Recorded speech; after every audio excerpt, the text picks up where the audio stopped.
Alright guys, we're still here at the Venus Solar Gate because I feel like, this one, I have so much healing work to do with my solar plexus, honestly.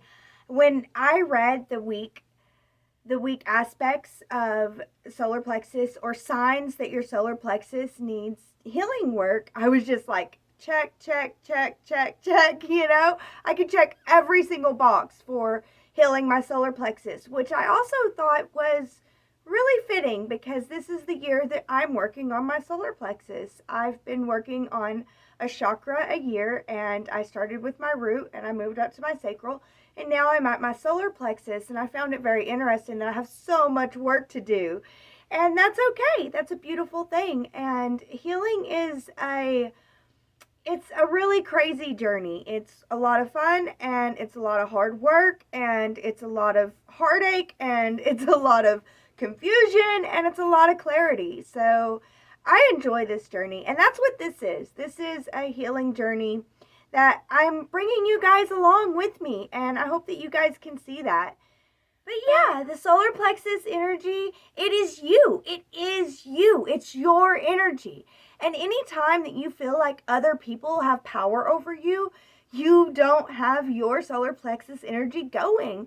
It's your solar plexus energy that gives you your power. And whenever you're trying to outsource it to everyone else, it's because you don't have yours going. You want theirs to be able to control you. And it's really crazy because the more we try to we give our power out to others, the more we try to control everyone because they're the ones in our power. But if we take our power back and we understand that this is us, this is our power, this is my inner warrior, it's my inner analytical, and we begin to embrace it and begin to see where our power lies, and we begin to let them have their power, we begin to become more fully integrated, and we become better people. And yeah, I think this is how we change the world, by each of us taking our power back one at a time. So yeah, but I do feel like I do need to speak more on the solar plexus, and more needs to be said because,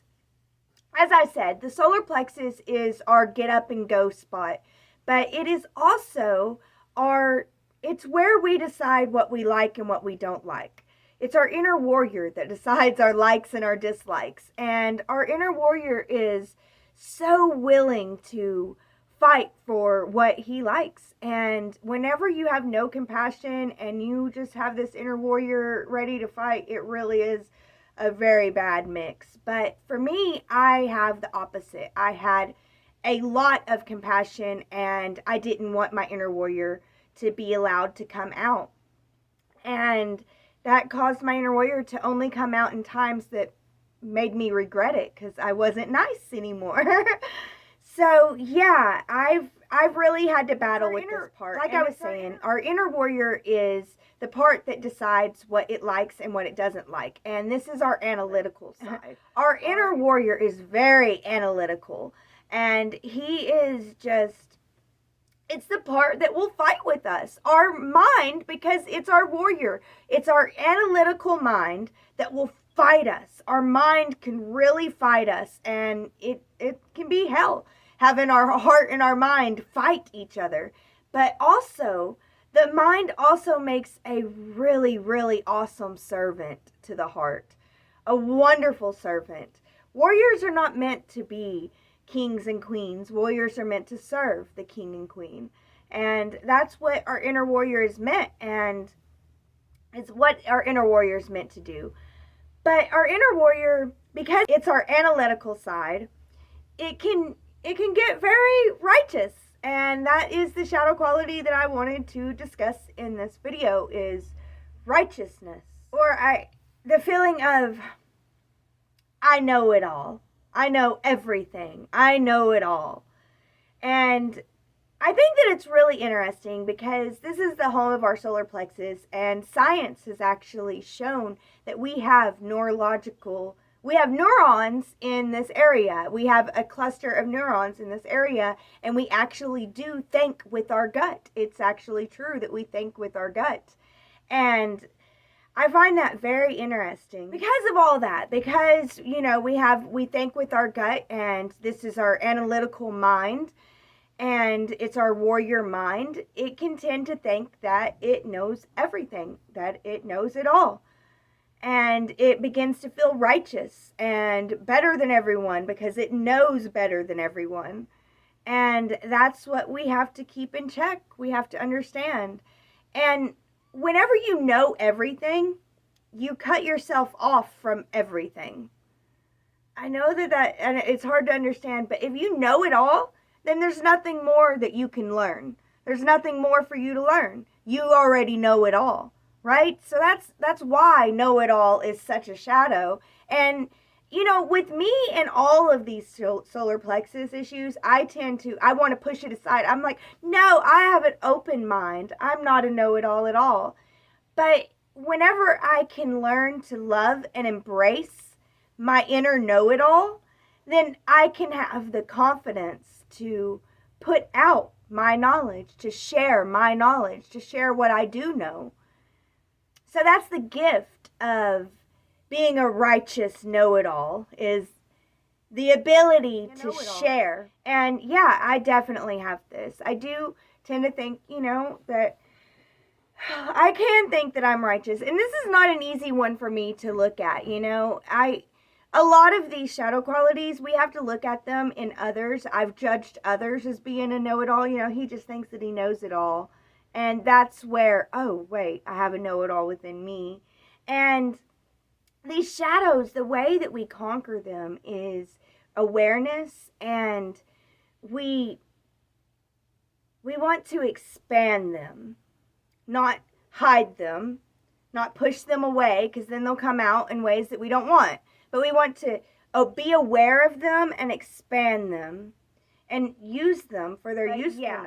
The way that we really learn to integrate these shadows, we need to be a righteous know-it-all is a good thing. It gives me the confidence to put out what I need to put out, to help others, and to be a part, and to play my part, and to fulfill my destiny. But at the same time, to be a righteous know-it-all in a way that hurts others is no good. So I must look at this shadow quality, and I want to dim it down.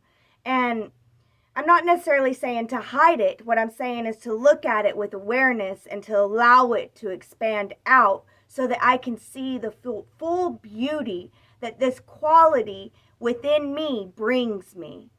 And then I'm able to use it for good and not for evil.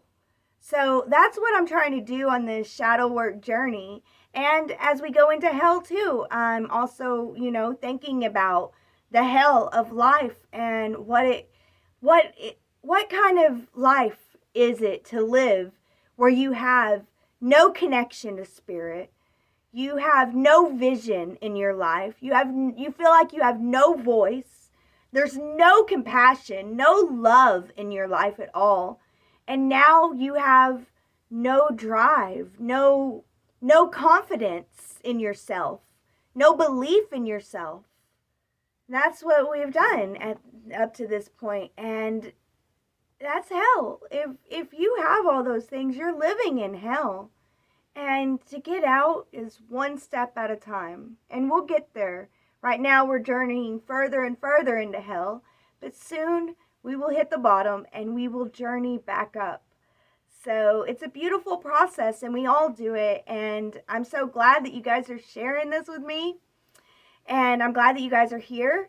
I do want to say that I really, with these videos, I feel like I'm not giving you guys a lot to be able to help you work through these if you are working through them with the journey, which if you are, that's so amazing.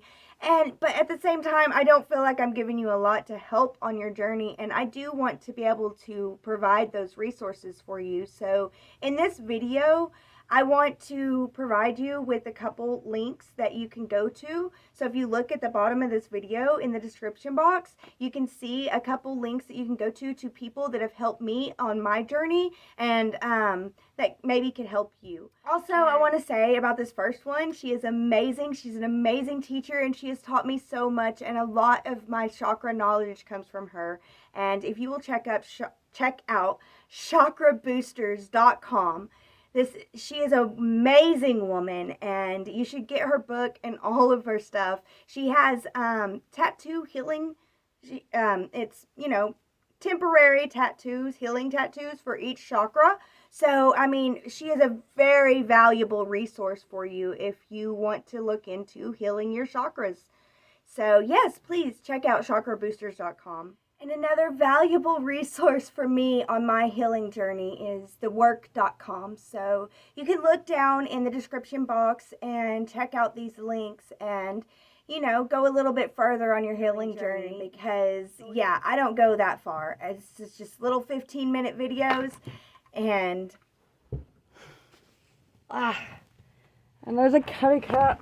Wants all the love. So, yeah, I hope that helps you guys on your journey, and I am so grateful that you're here to see me on my journey, and it's been a lot of fun so far, and it's also been a lot of crazy so far, but isn't that how the journey is? I'm beginning to love the journey more and more, and I hope that you guys are too. But anyways, thank you guys so much for being here, and as always, be blessed with love.